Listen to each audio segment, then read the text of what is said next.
Friends, तुम्ही बघताच आहेत आज आपण छान असे लाडू तयार केलेले आहेत.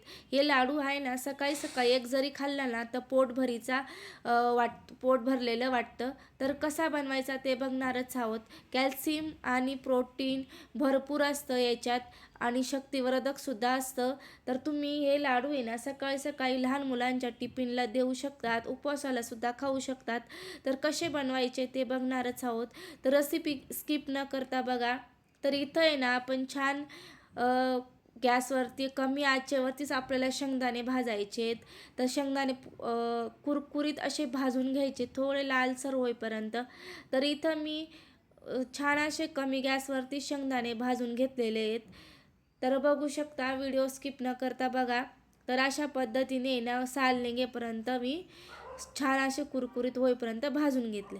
आता इथे आपले शेंगदाणे आहे ना तर थंड करायला ठेवूया. थंड करून झाल्यानंतर आहे ना तर आपण वरची साल काढून घेणार आहोत. वरची साल काढून घ्यायचं कारण म्हणजे आपले जे लाडू असतो ना तो काळपट दिसतो शेंगदाणे साल न काढल्यामुळे. तर इथं बघू शकता मी अगदी कमी गॅसवरती आणि खरपूस असे भाजलेले आहेत. तर तुम्हाला थोडा कलर चेंज झालेल्यासारखा दिसत असेल तर हे खास टीप वापरा. म्हणजे लाडू आपण खाल्ला ना तर आपल्याला तो उग्रही लागणार नाही आणि त्याचा छान टेस्ट पण चांगली येते.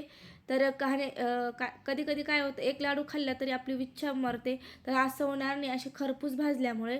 तर इथं आपण छान असे खरपूस शेंगदाणे भाजून घेतले.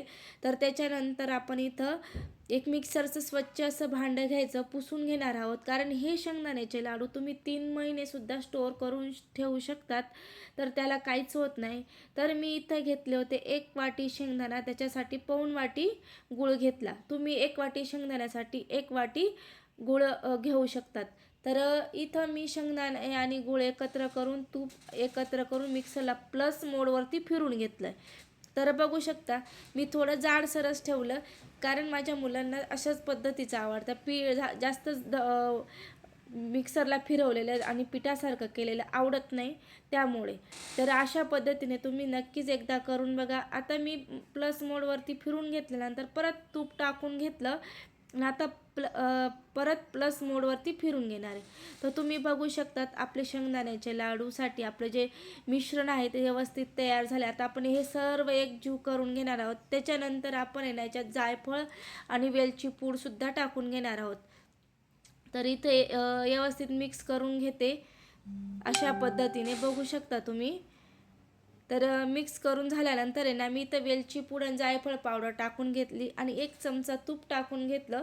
आता परत मी व्यवस्थित मिक्स करून घेणार आहे आणि व्यवस्थित सर्व साहित्य व्यवस्थित लागलं पाहिजे या मिश्रणाला.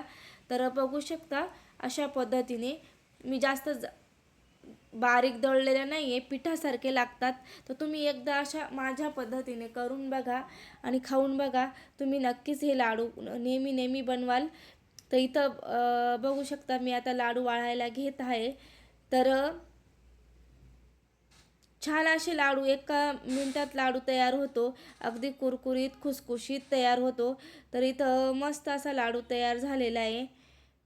तर नक्कीच करून बघा आणि लाईफ इज एमी या यूट्यूब चॅनलला लाईक, शेअर आणि सबस्क्राईब करायला विसरू नका.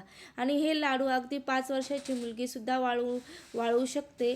तर तुम्ही का नाही, तर नक्कीच करा आणि नक्कीच लाईक, शेअर आणि सबस्क्राईब करायला विसरू नका. अतिशय छान कलर टेक्स्चर तर तुम्ही बघू शकतात. तर व्हिडिओ जर आवडला असेल तर सबस्क्राईब करा. धन्यवाद.